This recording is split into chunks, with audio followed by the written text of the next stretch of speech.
बच्चों, पिछले चैप्टर में पुष्पीय पौधों में लैंगिक प्रजनन के अंतर्गत मैंने आपको पढ़ाया था एक पुष्प की संरचना, एंडोसियम की संरचना और उसके विभिन्न भाग, परागकोश की आंतरिक संरचना, साथ ही गायनोसियम की बाह्य संरचना, गायनोसियम के अंदर अंडाशय, अंडाशय के अंदर बीजांड, बीजांड की लंबवत काट का अनुप्रस्थ लंबवत काट का चित्र हमने पढ़ा था और साथ ही साथ हमने एक परिपक्व परागकण का चित्र पढ़ा था।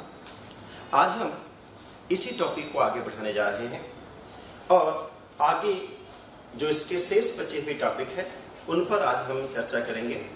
आज की हमारे अध्यापन का जो विषय वस्तु होगी, सबसे पहले हम परागण के बारे में पढ़ेंगे।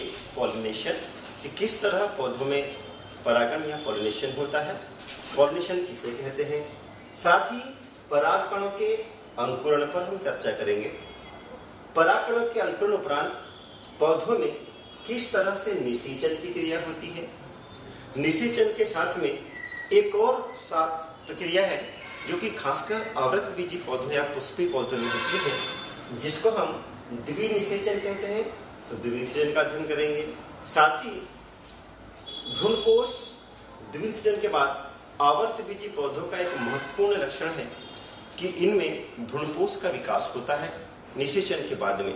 तो कितने भ्रूणकोश किसे कहते हैं, कितने प्रकार के भ्रूणकोश होते हैं।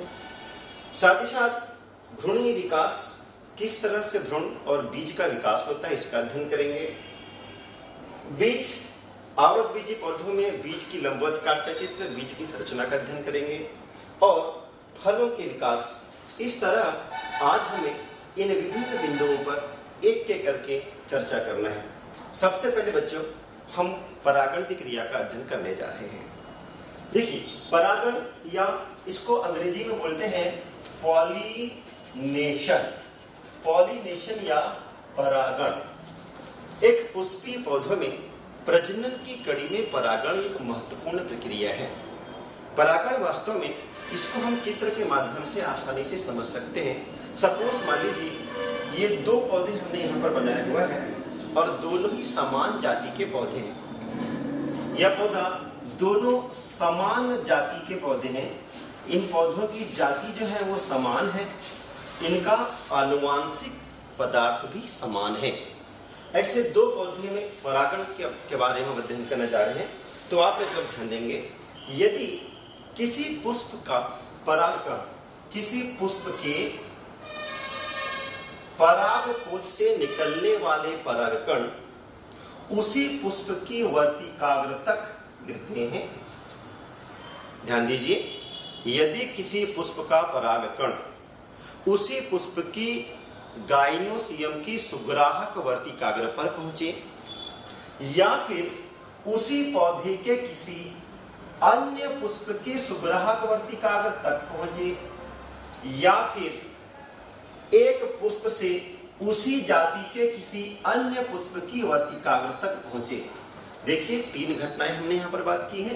पहली घटना यह है कि यदि परागकण उसी पौधे के वर्तिकाग्र पर पहुंच जाए या फिर परागकण उसी पौधे के किसी अन्य पुष्प की सुग्राहक वर्तिकाग्र तक पहुंचे या फिर परागकण किसी अन्य पौधे के पुष्प के सुग्राहक वर्तिकाग्र तक पहुंचे जो उसी की जाति का है, तो यह क्रिया परागण या पॉलिनेशन कहलाती है। देखिए 3 पॉइंट, देखो यहाँ पर अपन ने क्या काम दिया है, इसको हम इस प्रकार समझ सकते हैं, ऐसा बना लेते हैं। चलिए, ये पहला, उसी पुष्प पर, यहाँ पर परागकण कहाँ था, ये उसी पुष्प की सुग्राहक वर्तिकाग्र तक परागकण पहुंचे या उसी पौधे के किसी अन्य पुष्प पर या उसी पौधे के किसी अन्य पुष्प तक पहुंचे या उसी जाति के किसी अन्य पौधे के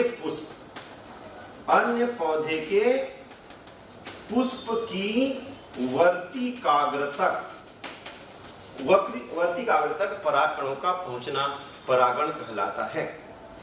परिभाषा में देख लें, किसी पुष्प के परागकोश से निकले हुए परागकणों का उसी पौधे के उसी पुष्प पर या उसी पौधे के किसी अन्य पुष्प पर या उसी जाति के पौधे के किसी अन्य पुष्प की वर्तिकाग्र तक पहुंचने की क्रिया को परागण कहते हैं। अब परागण की परिभाषा के बाद हम ये देखते हैं कि यह परागकण किन किन माध्यमों से किसी अन्य पुष्प तक या उसी पुष्प तक किस प्रकार से पहुंचते हैं। तो परागण की अगली कड़ी में हम देखेंगे कि अलग अलग प्रकार के पुष्पी पौधों में परागण की क्रिया भी अलग अलग प्रकार से होती है। प्रायः पौधों में होने वाले परागण को दो भागों में बांटा गया है। पौधों में होने वाले परागण की क्रिया को प्रायः माध्यम के आधार पर परागण की क्रिया को दो भागों में बांटा गया है। देखेंगे, पहला है स्वपरागण और इसके बाद में है परपरागण। स्वपरागण, परपरागण, इसको इंग्लिश में बोलेंगे हम सेल्फ पॉलिनेशन और यहाँ हम लिखते हैं क्रॉस पॉलिनेशन। इस प्रकार से माध्यम के आधार पर परागण की प्रक्रिया दो प्रकार से होती है, स्वपरागण और परपरागण। देखेंगे बच्चे, स्वपरागण का मतलब यह होता है कि जब किसी पौधे का या एंथर या परागकोश से निकला हुआ परागकण उसी पौधे के पुष्प पर या उसी पुष्प की वर्तिकाग्र तक स्वतः पहुंच जाए और जहां किसी माध्यम की आवश्यकता ना हो, तो इस प्रकार के परागकण को स्वपरागण कहते हैं। देखिए क्या बोला हमने, इसमें अपने को माध्यम की आवश्यकता नहीं होती है। इसमें स्वतः ही परागकण पुष्प की वर्तिकाग्र तक पहुंच जाते हैं। परपरागण देखेंगे, परपरागण वह क्रिया है जिसमें एक विशिष्ट माध्यम के द्वारा परागकण पुष्प की सुग्राहक वर्तिकाग्र तक पहुंचते हैं। चलिए, स्वपरागण देखिए ये भी दो प्रकार का होता है, इसको भी हम दो भागों में बांट सकते हैं। देखिए, पहला है इसमें ऑटोगेमी और एक इसमें जिटोनोगेमी। ऑटोगेमी और इसको बोलते हैं जिटोनोगेमी। ऑटोगेमी मतलब यदि उसी पुष्प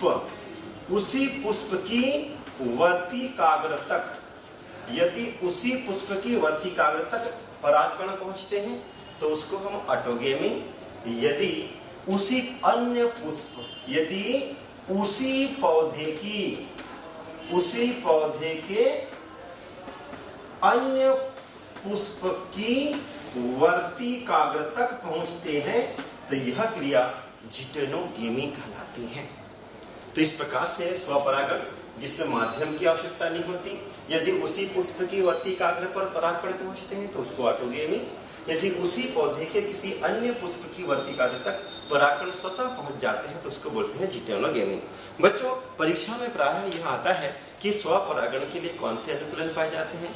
तो हम अब देखेंगे कि जनरली ऐसे पौधे जिनमें स्वपरागण की क्रिया होती है उनमें कुछ विशिष्ट अनुकूलन पाए जाते हैं। जैसे कि जो पौधे स्वपरागित होते हैं जनरली वो हमेशा द्विलिंगी होते हैं। चलिए हम यहाँ पर स्वपरागण के लिए अनुकूलन की बात कर लेते हैं कि उन पौधों में कौन कौन से अनुकूलन पाए जाते हैं। देखिए, स्वपरागण के लिए पहले यहाँ पर अनुकूलन की बात करते हैं। अनुकूलन स्वपरागण के लिए पौधे में कौन कौन से अनुकूलन पाए जाते हैं। देखिए, सबसे पहले इसमें पुष्प द्विलिंगी होते हैं।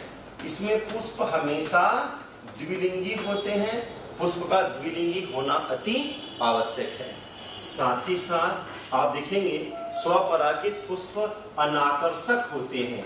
अनाकर्षक का मतलब ये है कि पुष्प में किसी विशिष्ट प्रकार का आकर्षण नहीं पाया जाता, क्योंकि उसको किसी अन्य माध्यमों, कीटों या जंतुओं को अपनी ओर आकर्षित करने की आवश्यकता नहीं है।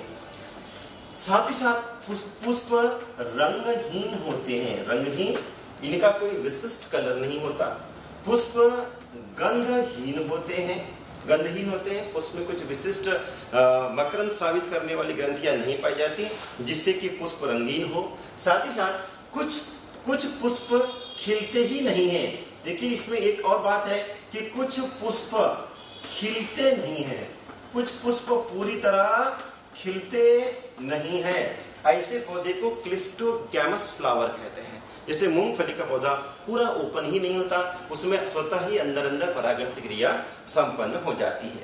साथ ही साथ देखेंगे इनमें मकरंद ग्रंथियां नहीं पाई जाती, इनमें मकरंद स्रावित नहीं होता है और प्रायः पुष्प का आकार छोटा होता है। ऐसे पौधे स्वपरागित करने वाले पौधे में इस प्रकार के अनुकूलन पाए जाते हैं। अब आता है बच्चों कभी कभी कि स्वपरागण के लाभ क्या क्या होते हैं। तो आप देखेंगे स्वपरागण के लाभ पर हम बात करेंगे कि इसके लाभ क्या क्या होते हैं। देखिए स्वपरागण का एक लाभ है कि इसमें पराग कणों की संख्या कम होती है। चलिए पराग कणों की संख्या कम होती है, मैं बोल दे रहा हूं, आप अपने पाठ्य पुस्तक से देखेंगे कि जो पौधे स्वपरागित होते हैं उनमें परागकण काफी कम संख्या बनते हैं। परागकण चिपचिपे नहीं होते, परागकण बिल्कुल शुष्क प्रकार के होते हैं, चिपचिपे परागकण नहीं होते। परागकणों की संख्या काफी कम होती है और पौधों का रंगीन होना, पौधों का गंधहीन होना आवश्यक नहीं है। साथ ही साथ स्वपरागण की कुछ हानियां भी हैं। जैसे अगर किसी पौधे में स्वपरागण हो रहा है, यदि किसी पौधे में स्वपरागण हो रहा है तो इसकी कुछ हानियां भी है। जैसे कि सबसे पहले तो स्वपरागित होने वाले पुष्पों की बनने वाले बीज उन्नत किस्म के नहीं होते, क्योंकि जब अलग अलग जनकों के परागकण और बीजांड यदि आपस में संयुग्मन करके भ्रूण बनाते हैं तो उनमें नए नए गुणों का संचार होता है। फलस्वरूप पर परागण से नई नई उन्नत किस्म बनती है, लेकिन स्वपरागण से उन्नत किस्म का विकास नहीं होता। यह स्वपरागण की हानियां है। साथ ही साथ स्वपरागण में जो बीज बनते हैं वो धीरे धीरे दुर्लभ होते हैं, इससे नई जातियों के विकास की संभावनाएं नहीं होती है। तो इस प्रकार से स्वपरागण के कई लाभ भी हैं, कुछ हानियां भी है। और स्वपरागण के लिए क्या क्या अनुकूलन है कि पौधे अनाकर्षक होते हैं, पौधे रंगीन होते हैं, पौधे गंधहीन होते हैं और पौधे आकार में छोटे होते हैं और पौधे मुख्यतः द्विलिंगी होते हैं। ऐसे पौधे प्रायः स्वपरागण करते हैं। चलिए बच्चों पर परागण पर हम बात करते हैं। पर परागण की वह विधि जिसमें किसी माध्यम की सहायता से पुष्प के परागकण उसी जाति के किसी अन्य पुष्प की वर्तिकाग्र तक पहुंचते हैं। इस क्रिया को या इस प्रकार के परागण को हम पर परागण कहते हैं। इसमें मुख्य रूप से परागण के लिए विभिन्न प्रकार के माध्यम की आवश्यकता होती है। माध्यम या इनको परागण की एजेंसीज हम कह देते हैं। ये एजेंसीज के आधार पर परागण को भी कई भागों में बांटा गया है। जल्दी देखेंगे पर परागण को भी माध्यम के आधार पर परागण को माध्यम के आधार पर परागण के माध्यम के आधार पर परागण को भी कई भागों में बांटा गया है। देखिए सबसे पहले इसके मुख्य रूप से 3 भाग अपन देखेंगे। सबसे पहले है इसमें वायु परागण या एनोमोफिली, वायु परागण या एनोमोफिली, जिसको हम बोल देते हैं वायु परागण। दूसरा है हाइड्रोफिली या इसको हम बोल देते हैं जल परागण। और तीसरा है जूफिली या जिसको बोल देते हैं हम जंतु परागण। परागण इस प्रकार से पर परागण एजेंसी के आधार पर, अगर परागण की एजेंसी वायु है, यदि वायु के माध्यम से किसी पुष्प का परागण उसी जाति के किसी अन्य पुष्प की सुग्राहक वर्तिकाग्र पर पहुंचते हैं तो इसको हम क्या बोलते हैं, वायु परागण। देखिए बच्चों वायु परागण के लिए भी पुष्प में कुछ अनुकूलन पाए जाते हैं। जनरली देखिए जो पौधे वायु में परागित होते हैं या वायु के द्वारा परागित होते हैं उनमें जो मुख्य विशेषताएं होती है ध्यान देंगे आप। सबसे पहले वायु परागित पौधे में पुष्पन की क्रिया यानी पुष्प बनने की क्रिया पुष्पन पतझड़ के समय होता है। पतझड़ के समय इसलिए क्योंकि पत्तियां जो है वह किसी प्रकार से परागण में किसी प्रकार से अवरोध उत्पन्न न करे। इसलिए इसमें पुष्पन जो है वो पतझड़ के समय होता है। साथ ही साथ इसमें पुष्प की लंबाई आप देखेंगे कि इसमें जो पुष्प होते हैं, पुष्प जो होते हैं एंडोसियम गाइनोसियम, सामान्यतः इसमें पुष्प ये इस प्रकार से, मतलब इसमें गाइनोसियम और एंडोसियम कोरोला के बाहर आ जाते हैं ताकि वो हमेशा वायु के संपर्क में रह सके, वायु के संपर्क में रह सके।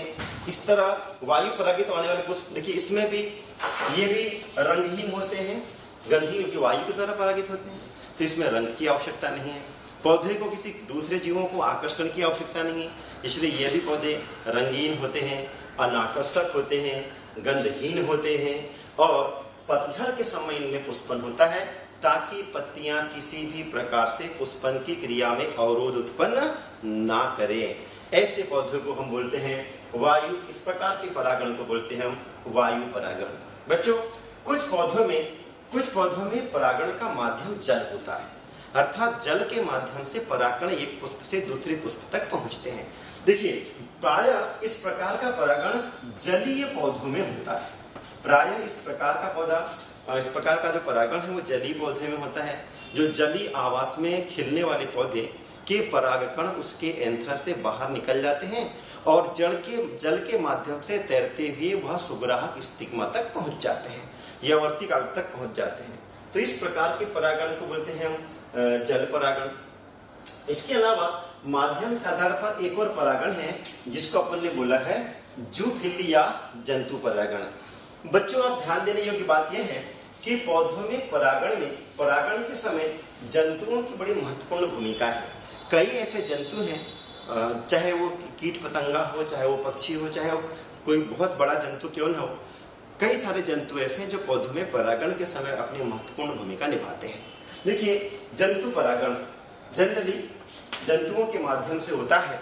अब ऐसी परिस्थिति में जब परागण जंतुओं के माध्यम से होता है तब पुष्प में परागण करने वाले जंतुओं को अपनी ओर आकर्षित करने के लिए कुछ विशिष्ट अनुकूलन पाए जाते हैं, क्योंकि अगर यह विशिष्ट अनुकूलन इसमें नहीं होगा तो परागण के लिए कीट पतंगे और विभिन्न प्रकार की पक्षियां पुष्प की ओर आकर्षित नहीं होगी।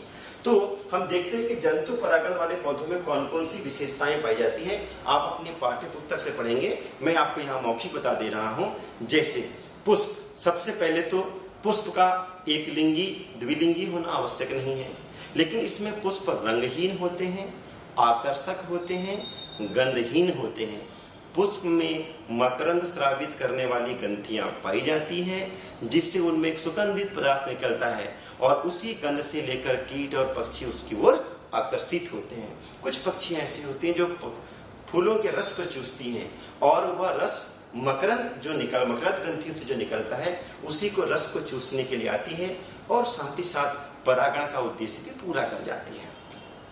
बच्चों, यहाँ पर आप देखेंगे कुछ पुष्प ऐसे भी हैं जिनकी विशिष्ट प्रकार की संरचना वास्तव में कीटों के द्वारा होने वाले परागण के लिए ही होती है।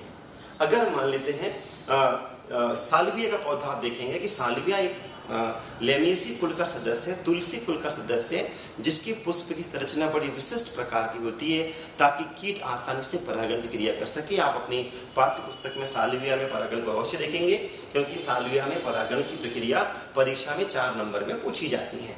तो हमने क्या कहा कि जंतु परागण के लिए कौन कौन सी विशेषताएं? पुष्प आकर्षक होते हैं, पुष्प रंगीन होते हैं, पुष्प गंध युक्त होते हैं, उनमें मकरंद ग्रंथियां पाई जाती हैं, वो मकरंद स्रावित करती हैं जिससे पुष्प सुगंधित होते हैं, कीट उसकी ओर आकर्षित होते हैं। पुष्प का यहाँ पर द्विलिंगी होना आवश्यक नहीं है। साथ ही साथ गाइनोसियम और एंडोसियम का एक ही समय पर परिपक्व होना भी आवश्यक नहीं है। इस प्रकार से इसमें इतने सारे अनुकूलन पाए जाते हैं। देखिए, जंतु भी इसमें परागण क्रिया में जंतु भी कई प्रकार के होते हैं। इसको भी हमने मुख्य रूप से 3 भागों में बांट लिया है। देखिए, जंतु परागण को भी मुख्य रूप से 3 भागों में बांट लिया है।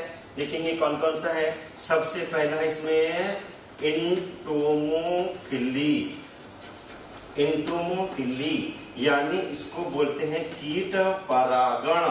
यह परागण कीटों के माध्यम से होता है। आप लोगों ने संघ आर्थ्रोपोडा पढ़ा है। आर्थ्रोपोडा में जो 3 जोड़ी पैर वाले जीव है जिनमें पंख पाए जाते हैं उनको अपन कीट श्रेणी में रखते हैं, इंसेक्टा। और बहुत सारे इंसेक्टा वर्ग के जीव या तो वो पौधों को फूलों के कैलिक्स और करोला को कुतर के खाते हैं, मकरंद चूसते हैं, या एंडोसियम को कुतर के खाते हैं, और इस उद्देश्य के लिए वो पुष्प पर आते हैं और परागण की क्रिया भी पूर्ण कर जाते हैं। साथ ही साथ देखेंगे बच्चों कुछ पौधों में एंटोमोफिली, इसके बाद में है ऑर्निथोफिली। ऑर्निथोफिली पक्षी परागण। कुछ पौधों में पक्षियां भी परागण का कार्य करती है, उसको हम बोलते हैं पक्षी परागण। सीमल के पौधे में पक्षियां परागण का कार्य करती हैं।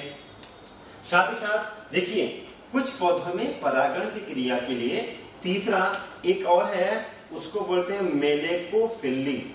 मेलेकोफिली, मेलेकोफिली या घोंघा द्वारा परागण। संघ मोलस्का का जीव है घोंघा। घोंघे की कुछ प्रजातियां कुछ पौधे में परागण का कार्य करती हैं, उसको बोलते हैं मेलेकोफिली। एक और होता है चौथा, इसमें एक चौथा भी है जिसको बोलते हैं चिरोप्टेरीफिली। चिरोप्टेरीफिली चमगादड़ के द्वारा होने वाला परागण। चमगादड़ जो कि एक रात्रिचर प्राणी है, और जनरली चमगादड़ भी कुछ पौधों में परागण का उद्देश्य करती हैं। जो पौधे रात्रि में परागित होते हैं उन पौधों की पुष्प का रंग प्रायः सफेद होता है, क्योंकि वो रात्रिचर प्राणी को आसन से दिखाई देते हैं। तो बच्चों आज हमने परागण पढ़ा। अच्छा चलिए हम पर परागण की विशेषताएं बोल लेते हैं। देखिए पर परागण की विशेषता क्या है कि पर परागण में अलग अलग पौधों, अलग अलग पुष्प के 2 अलग अलग युग्मक आपस में मिलते हैं, इसलिए इनसे बनने वाले जो किस्म होते हैं वो उन्नत किस्म की होती हैं। जो आने वाली जो पीढ़ी होती है उसमें विभिन्नताएं होती हैं, नए नए गुणों का विकास होता है। जनरली प्रायः संकर प्रकार के बीज उत्पन्न होते हैं, बीजों की जीवन क्षमता अधिक होती है। तो कभी आप देखेंगे इस प्रकार से यह स्वपरागण और परपरागण, इसमें जो महत्वपूर्ण प्रश्न ये है कि कई बार परीक्षा में या तो स्वपरागण के लिए अनुकूलन, या फिर परपरागण के लिए अनुकूलन, या फिर स्वपरागण में और परपरागण में प्रायः 4 नंबर में अंतर पूछे जाते हैं। आप अपनी पाठ्य पुस्तक से इस पूरे टॉपिक को बहुत अच्छे से लिख लेंगे। बहुत सरल और आसान टॉपिक है। चलिए हम अब अगले टॉपिक की ओर चलते हैं, वो है परागकणों का अंकुरण। चलिए आगे हम बढ़ते हैं। परागकणों का अंकुरण। बच्चे ध्यान दें, जैसे ही परागण की क्रिया के द्वारा आप हमारे तरफ ध्यान देंगे, समझ में आ रहा है? आप हमारे तरफ ध्यान दें। देखिए हमने कहा यह स्टिग्मा है, यह एक पुष्प की स्टिग्मा, ये पुष्प, यह पुष्प में पुष्प का अंडाशय, अंडाशय यानी ओरी, अंडाशय ओरी, ये स्टिग्मा क्या बोलते हैं इसको? वर्तिकाग्र, स्टिग्मा। ओके, और यह वाला भाग जो है इसको हमने क्या नाम लिखा था? वर्तिका या स्टाइल। चल ये पुष्प हो गया, एक पुष्प का गाइनोशियम, और परागण के माध्यम से बहुत सारे परागकण अब हमारे गाइनोशियम की सुग्राहक वर्तिकाग्र तक पहुंचे हुए हैं। परागण के माध्यम से बहुत सारे गाइनोशियम अब हमारे सुग्राहक वर्तिकाग्र तक इस प्रकार से पहुंचे हुए हैं। चलिए, चाहे वो स्वपरागण हो चाहे परपरागण हो, परागण आया हुआ है। आप देखेंगे कि हमारे गाय में अंडाशय के अंदर क्या है? यहाँ पर बीजांड है। बीजांड की लंबवत काट का चित्र हम लोगों ने पढ़ा हुआ है। बीजांड की लंबवत काट का चित्र हम लोगों ने पढ़ा हुआ है। और हमने ये भी पढ़ा है कि एक परिपक्व बीजांड के अंदर भ्रूणकोश होता है, और भ्रूणकोश में 7 कोशिकाएं होती है, जिन्हें हमने प्रतिमुख कोशिका, एगेपेटस और पोलर सेल्स कहा है। ये हमारा बीजांड या ओव्यूल। चलिए इसका भी नाम लिख लेते हैं। ये बीजांड या ओव्यूल हो गया। परागण की क्रिया के द्वारा परागण आकर के पहुंचा है। देखिए बच्चों, यहाँ पर एक बात और ध्यान देंगे कि परागण यदि हो रहा है तो परागण की क्रिया के द्वारा ऐसा भी संभव है कि दूसरी जाति के परागण वर्तिकाग्र तक पहुंच जाए। इसलिए यहाँ पर एक और क्रिया होती है जिसको बोलते हैं पॉलन पिस्टिल इंटरेक्शन, या परागकण वर्तिकाग्र पारस्परिक एवं अन्योन्य क्रिया। या पॉलन पिस्टिल इंटरेक्शन। इस इंटरेक्शन के माध्यम से यहाँ पर परागवर्तिकाग्र के द्वारा कुछ केमिकल्स, कुछ रासायनिक पदार्थ स्रावित किए जाते हैं, जिससे अपने ही जाति के परागकणों की पहचान सुनिश्चित की जाती है। यदि वह परागकण अपनी जाति का है तो परागकण को स्वीकार किया जाता है, और अन्यथा यदि वह दूसरी जाति का है तो उसको अंकुरण के लिए स्वीकार नहीं किया जाता। यह क्रिया पॉलन पिस्टिल इंटरेक्शन या परागवर्तिकाग्र पारस्परिक और अन्योन्य क्रिया कहलाती है। मान लीजिए कि यहाँ पर पारस्परिक और अन्योन्य क्रिया हुई और हमारे लिए आवश्यक परागकण का हमने चयन कर लिया। ये वही परागकण है जो इस अंडाशय को क्या करेंगे, निषेचित करेंगे। चलिए आगे बढ़ते हैं। इसके बाद हम देखेंगे जब परागकण यहाँ पर आता है तो आने के बाद इंटरेक्शन कंप्लीट हो गया। इंटरेक्शन के बाद परागकण यहाँ पर उपस्थित जल, खनिज तत्व, पोषक तत्व आदि को अवशोषित करके फूल जाते हैं। अच्छा, ध्यान देंगे कि इस पिछले बार जब हमने पढ़ाया था कि आवर्तबीजी पौधों में परागकण जब भी अपने परागकोश से निकलते हैं तो वह 2 कोशिकीय होते हैं। कितनी कोशिकीय होते हैं? 2 कोशिकीय होते हैं। उनमें 2 कोशिकाएं पाई जाती है। पहली एक जो बड़ी कोशिका वो वर्धी कोशिका, छोटी कोशिका जनन कोशिका। 2 कोशिकीय अवस्था में यहाँ पर आया है और आने के बाद में ये यहाँ पर जल, खनिज तत्व और पोषक तत्वों को अवशोषित करके आकार में फूल जाते हैं। यह क्रिया को हम यहाँ पर आपको बाहर समझा देते हैं कि बाहर किस तरह से प्रक्रिया होती है। मान लेते हैं ये हमारा परागकण था। देखिए, मान लेते हैं ये परागकण था और परागकण के चारों तरफ ये इसकी एग्जाइम थी। देखिए, ये परागकण की क्या है?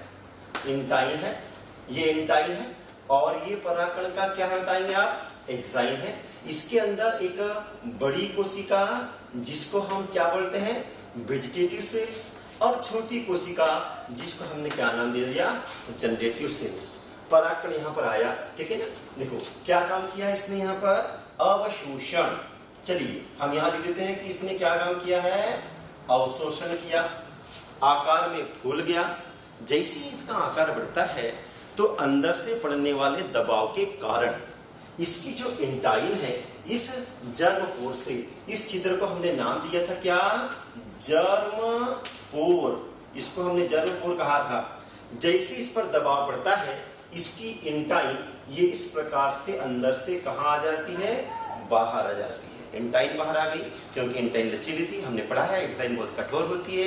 एक्साइन स्पोरोपोलिन की बनी होती है। बच्चों ध्यान देंगे, संपूर्ण पादप जगत में परागकण की स्पोरोपोलिन सबसे हार्डेस्ट मटेरियल है। जैसे दांत का एनिमल जंतु जगत में हार्डेस्ट मटेरियल है, उसी प्रकार यह तो काफी हार्ड थी, इंटाइन लचीली थी, कहाँ आ गई? बाहर आ गई। इस प्रकार यहाँ पर एक नहीं, ऐसे बहुत सारे परागकणों का क्या हुआ है? अंकुरण। देखिए ये भी इस प्रकार से अंकुरित हुआ है, ये भी इस प्रकार से बहुत सारे परागकण क्या हुए?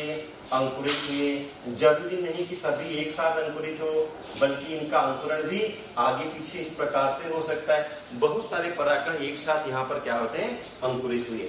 देखिए अंकुरण के बाद में एक जो नलिका बनी, अभी तो इसको वर्तमान में जर्म ट्यूब कहते हैं। इसको हम यहाँ पर जर्म ट्यूब कह देते हैं। ये जर्म ट्यूब जैसी बड़ी होती है, जर्म ट्यूब जैसे बड़ी होती है, बड़ी होते ही यह लंबाई में धीरे धीरे बढ़ते जाती है। चलिए, जैसी पराग नलिका बाहर आई तो वेजिटेटिव न्यूक्लियस जो यहाँ पर पराग नलिका में सामने आ जाता है और इसको हम यहाँ पर ट्यूब न्यूक्लियस या इसको हम बोल देते हैं ट्यूब सेल्स। ट्यूब न्यूक्लियस या इसको हमने क्या बोल दिया? Tube cells. जनरली अपने को ट्यूब न्यूक्लियस लिखना चाहिए। ये हमारी ट्यूब न्यूक्लियस हो जाता है और जैसे जैसे इसकी लंबाई बढ़ते चले जाती है, देखेंगे कि जिस प्रकार से जैसे जैसे ये ट्यूब जो है वो नीचे की ओर बढ़ते चले जाती है, ऐसे ऐसे। अब इसको हम पॉलन ट्यूब कह देते हैं। अब हम इसको जर्म ट्यूब नहीं, क्योंकि लंबाई लगातार बढ़ते चले जा रही है, इसको हम पॉलन ट्यूब कहते हैं। देखिए जैसे ट्यूब न्यूक्लियस इसके शीर्ष पर यहाँ पर आया हुआ था ट्यूब न्यूक्लियस, और उसी के पीछे पीछे जनरेटिव न्यूक्लियस भी यहाँ पर पराग नलिका में आ जाता है। एक बात ध्यान देंगे, यह एक स्टेप वाइज प्रोसेस है, लंबे समय तक चलने वाली प्रक्रिया है, लेकिन मैं आपको बहुत शॉर्ट में समझा रहा हूँ। पहले क्या आया? वेजिटेटिव सेल्स, यहाँ पर न्यूक्लियस आ गया, वेजिटेटिव न्यूक्लियस के पीछे पीछे क्या आ गया, जनरेटिव न्यूक्लियस, और यहीं पर जनरेटिव न्यूक्लियस एक समसूत्री विभाजन के द्वारा दो केंद्रकों में विभाजित होता है। कौन सा विभाजन हुआ, समसूत्री विभाजन, और समसूत्री विभाजन के द्वारा दो न्यूक्लियस बनाता है। अब यहीं पर हम इस दोनों न्यूक्लियस को मेल न्यूक्लियाई, यानी कि यही है वास्तव में जिसको हम नर युग्मक कहेंगे। परागकण नर युग्मक नहीं था, बल्कि परागकण एक माइक्रोस्पोर था, और ये जो अंकुरित परागकण है इसको बोलते हैं अपन गैमेटोफाइट, मेल गैमेटोफाइट, और इसके अंदर ये दो न्यूक्लियस बने, इसी को हम मेल न्यूक्लियाई कहते हैं, मेल न्यूक्लियाई। देखिए यहाँ पर और एक बात ध्यान देंगे कि मेल न्यूक्लियाई के पीछे एक इस प्रकार से कैलोस प्रोटीन का एक प्लग बन जाता है, जिसको हम कैलोस प्लग कहते हैं, इसको बोल देते हैं कैलोस प्लग। यह नर युग्मक को पीछे प्रवाह से रोकता है। देखिए अब जैसे कि इस प्रकार से यहाँ अंकुरण हो गया, अंकुरण के साथ साथ यह पराग नलिका धीरे धीरे धीरे धीरे कहाँ बढ़ रही है, बीजांड की ओर बढ़ रही है। इसके शीर्ष क्षेत्र पर क्या है, एक ट्यूब न्यूक्लियस, और इसके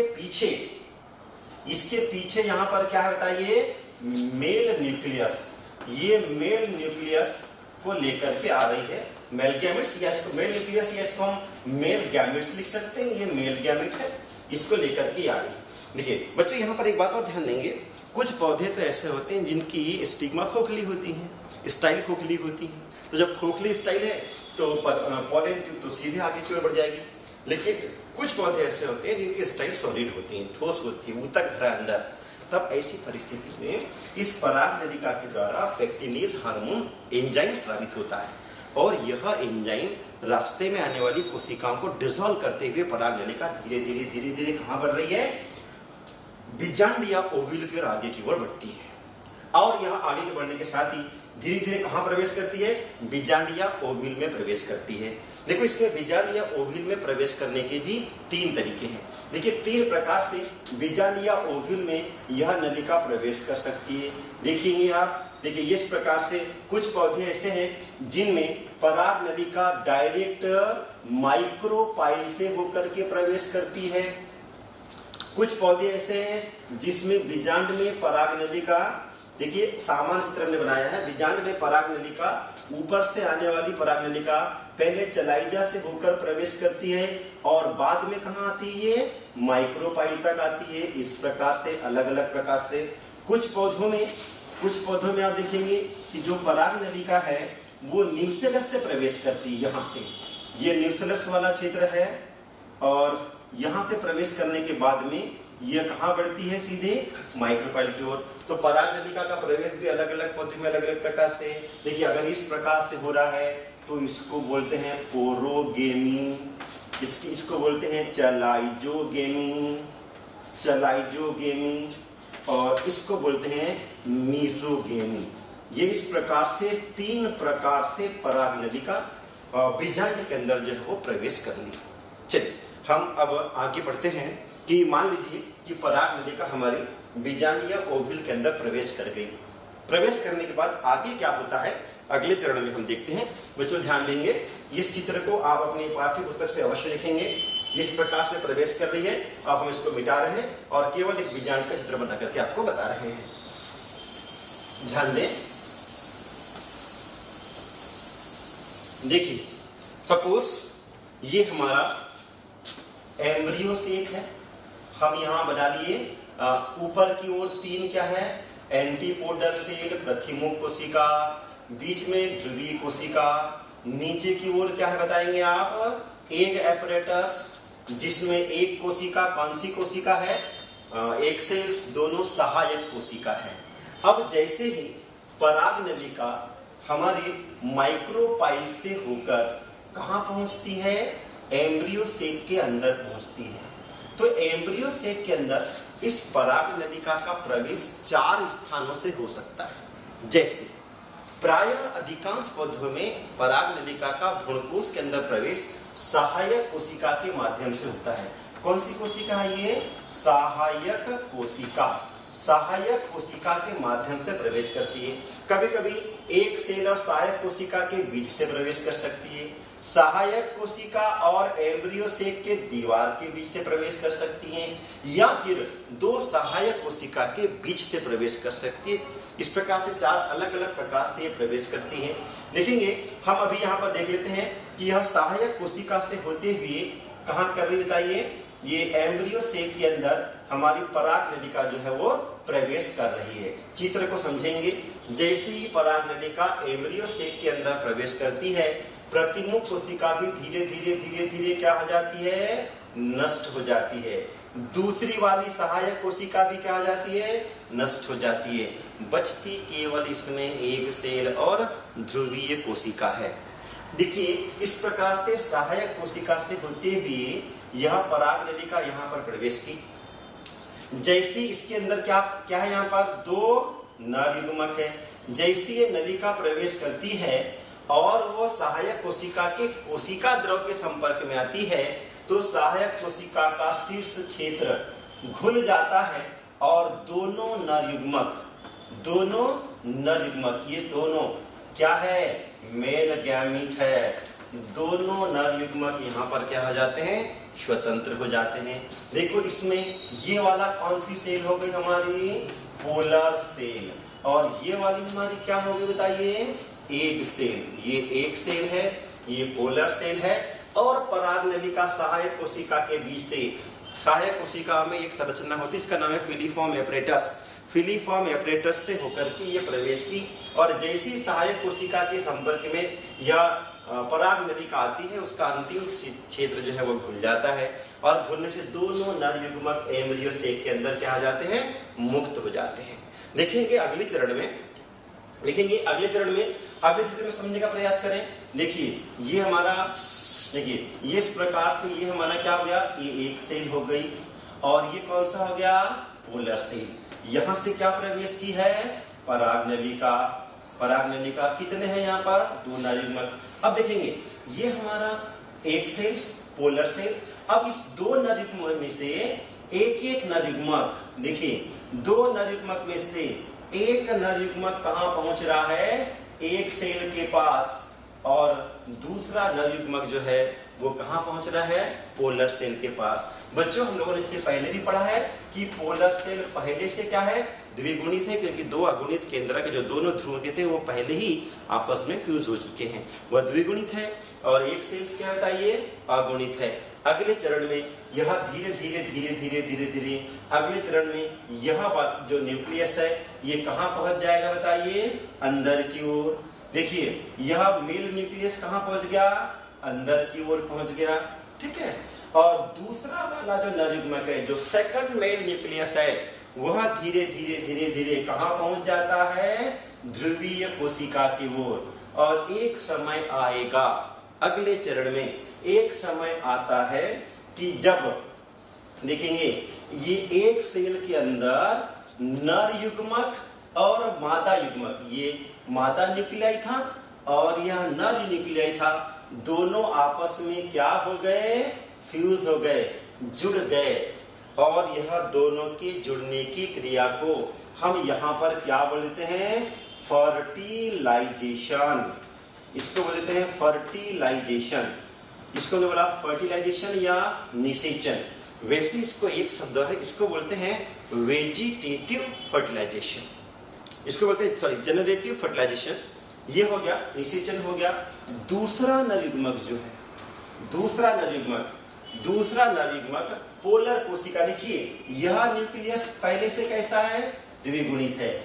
ये वाला क्या है बताइए, अगुणित है। जब दोनों न्यूक्लियस आपस में मिलते हैं तो जो न्यूक्लियस बनेगा वो कौन सा होगा, त्रिगुणित होगा। ये जो न्यूक्लियस होगा वो कैसा होगा, त्रिगुणित होगा। इसलिए इस घटना को जिसमें पोलर सेल से दूसरा नर युग्मक मिलता है यह और त्रिगुणित कोशिका का निर्माण करता है, इस क्रिया को ट्रिपल फर्टिलाइजेशन या त्रिसंलयन कहते हैं। चूंकि पर निषेचन की प्रक्रिया कितने बार हुई है, 2 बार हुई। पहला नर युग्मक ने एक सेल्स के केंद्रक को फर्टिलाइज करके जाइगोट बनाया। क्या बोलेंगे इसको, यहाँ जो बना है इसको हम क्या बोलेंगे बताइए, जाइगोट युग्मक। और जो दूसरा न्यूक्लियस हुआ है और दूसरे नर युग्मक ने पोलर सेल्स को फर्टिलाइज किया, तो निषेचन की क्रिया कितने बार हो गई, यहाँ पर 2 बार हो गई। इसलिए इस दूसरी बार होने वाले निषेचन को हम दोहरा निषेचन भी कहते हैं। इसको बोलते हैं हम डबल फर्टिलाइजेशन, दोहरा निषेचन या डबल फर्टिलाइजेशन कहते हैं। इसको डबल फर्टिलाइजेशन या दोहरा निषेचन कहते हैं। डबल फर्टिलाइजेशन या दोहरा निषेचन आवृत बीजी पौधों की एक प्रमुख विशेषता है। यह अनावृत बीजी पौधों में नहीं होता, केवल आवृत बीजी पौधों में ही दोहरा निषेचन होता है। बच्चों, परीक्षा में बड़ा इंपॉर्टेंट प्रश्न है, यह कई तरह तरह से पूछा जाता है कि डबल फर्टिलाइजेशन किसे कहते हैं, आवर्त बीजी पौधों में डबल फर्टिलाइजेशन के महत्व बताइए, या डबल फर्टिलाइजेशन की क्रिया को समझाइए। इसकी खोज सबसे पहले नवास्टिन और ब्रिग्नार्ड ने की थी। नवास्टिन और ब्रिग्नार्ड की थी, तो खालिस्तान या सही जोड़ी में यह प्रश्न भी आता है कि डबल फर्टिलाइजेशन की खोज जो है वो एसजी नवास्टिन और ब्रिग्नार्ड ने लीलियम के पौधे में की थी।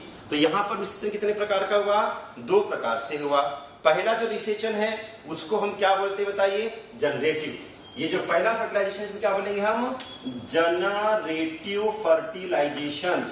और ये दूसरा जो निषेचन है उसको बोलते हैं दोहरा निषेचन। नवास्टिन ने इसकी खोज की थी। चलिए हम इसके महत्व की ओर बढ़ते हैं। देखिए, अब यहाँ पर निषेचन के बाद भ्रूणकोश के अंदर कितनी कोशिकाएं, कितने केंद्रक बचे हैं, एक जाइगोट और दूसरा, देखो ये क्या बना, जाइगोट। निषेचन के बाद 2 कोशिकाएं हैं, एक जाइगोट और ये जो ट्रिपल फ्यूजन के बाद जो कोशिका बनी इसको बोलते हैं प्राइमरी एंडोस्पर्म सेल। इसका नाम दिया अपन ने प्राइमरी एंडोस्पर्म सेल। इसको बोलते हैं प्राइमरी एंडोस्पर्म सेल्स या प्राथमिक भ्रूणपोष कोशिका।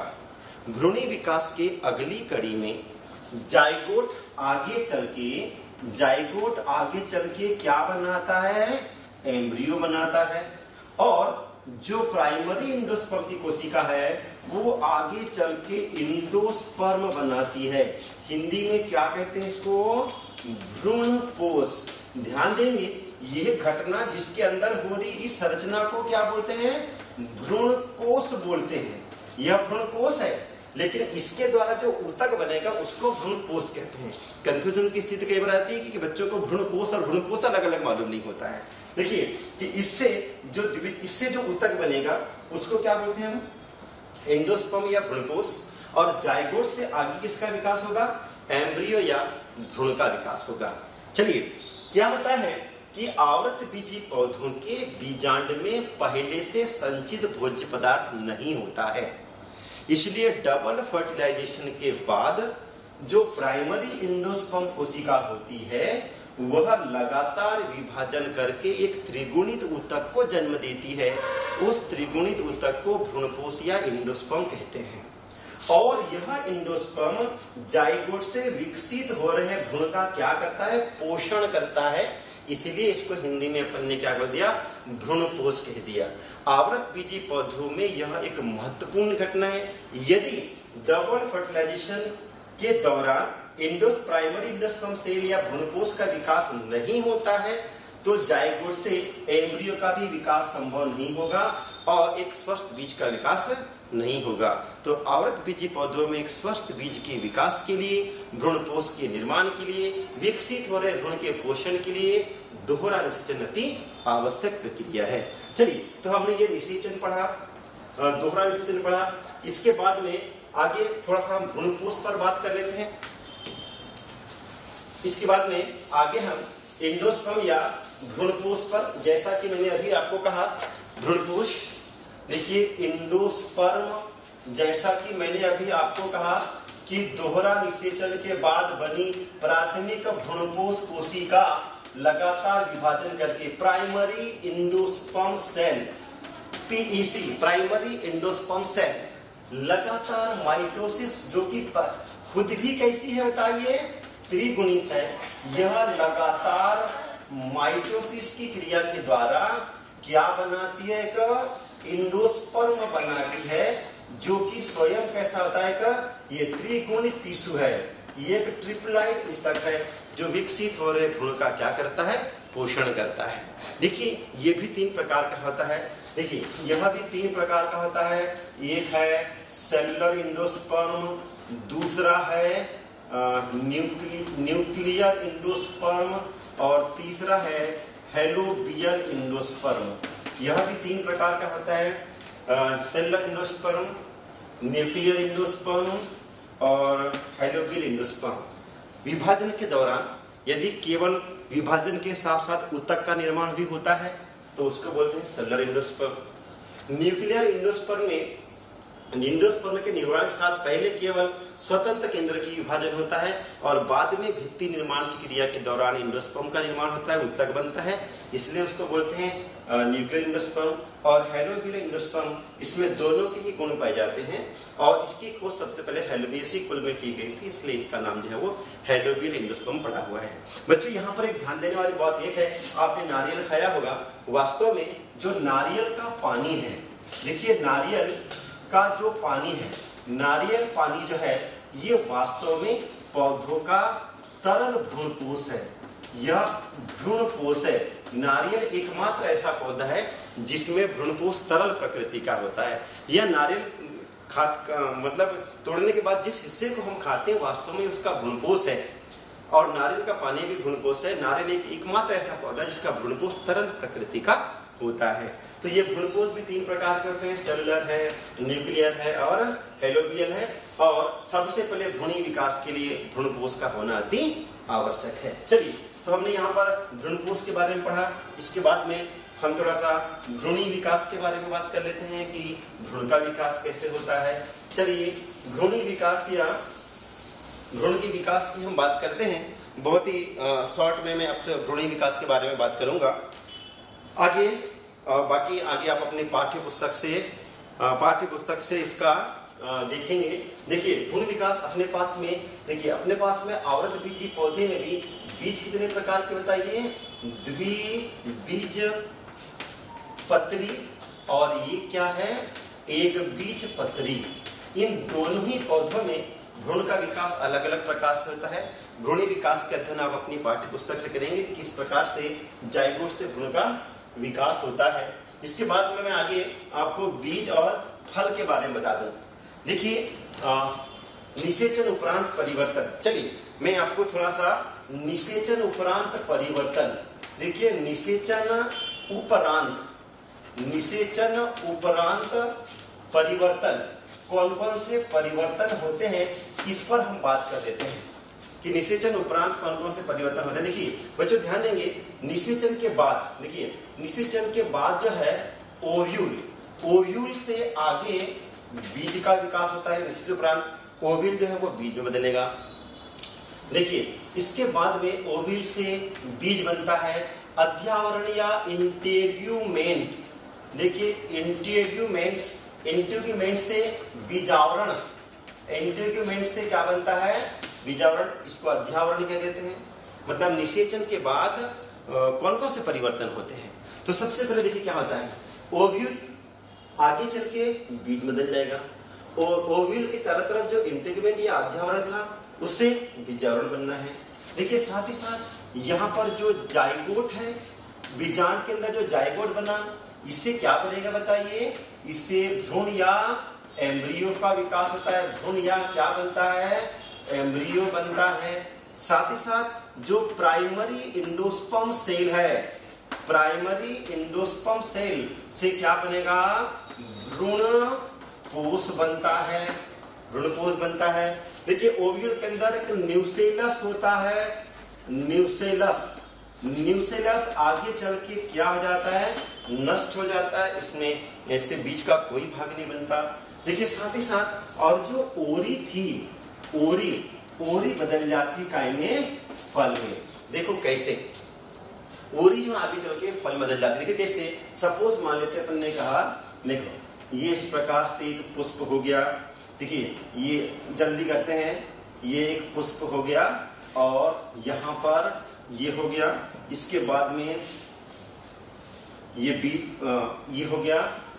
चलिए देखो जैसी निषेचन होता है तो निषेचन के साथ ही यह भी नष्ट हो जाता है, मतलब कैलिक्स नष्ट हो जाता है, कोरोला भी क्या हो जाता है, नष्ट हो जाता है, परागण उपरांत गाइनोसियम नष्ट हो जाता है, परागकण के अंकुरण के पश्चात स्टिग्मा और वर्तिकाग्र भी नष्ट हो जाता है। और धीरे धीरे आप देखेंगे कि ये इस प्रकार से ये भाग धीरे धीरे नष्ट हो जाता है और बच जाती है केवल क्या बताइए, ओरी, अंडाशय ही केवल बच जाता है। के अंदर क्या होता है, बीजांड। तो जैसे जैसे आगे परिवर्तन होगा वैसे वैसे ओरी धीरे धीरे देखिए, ओरी धीरे धीरे फूल कर क्या आ जाती है, बड़ी होते चली जाती है और इस फूली हुई ओरी को ही हम क्या बोल देते हैं, फल कहते हैं। और जो इसके अंदर बीजांड था वही बीजांड अब धीरे धीरे काय बदल जाएगा, बीज में बदल जाता है और इसके चारों तरफ जो अध्यावरण था वो इसके चारों तरफ क्या बना लेगा बताइए, बीजावरण। यानी क्या होता है कि जैसे जैसे ओरी का विकास होता है, ओरी में यहाँ पर बीच में कुछ मृदु तक बन जाते हैं और उस मृदु तकों के निर्माण के कारण ओरी धीरे धीरे फूल जाती है और इस फूली हुई ओरी को हम क्या बोलते हैं, फल कहते हैं। वास्तविक फल वही है जो वास्तव में ओरी से उत्पन्न होते हैं। ओरी के अलावा पुष्प के किसी अन्य भाग से उत्पन्न होने वाले फल को वास्तविक फल नहीं कहते। देखिए आज हमने जो पढ़ा, परागण के बाद परागण का अंकुरण, निषेचन, द्विनिषेचन, हमने चर्चा की भ्रूणपोष के बारे में, भ्रूणी विकास के बारे में हमने बहुत नहीं पढ़ पाए हैं। भ्रूणी विकास अपने पाठ्य पुस्तक से अवश्य देखेंगे, एक बीजपत्री भ्रूण, द्विबीजपत्री भ्रूण और बीज और फल का विकास। तो किस प्रकार से फलों का विकास होता है, एक वास्तविक फल या सत्य फल का विकास केवल अंडाशय से ही हो पाता है।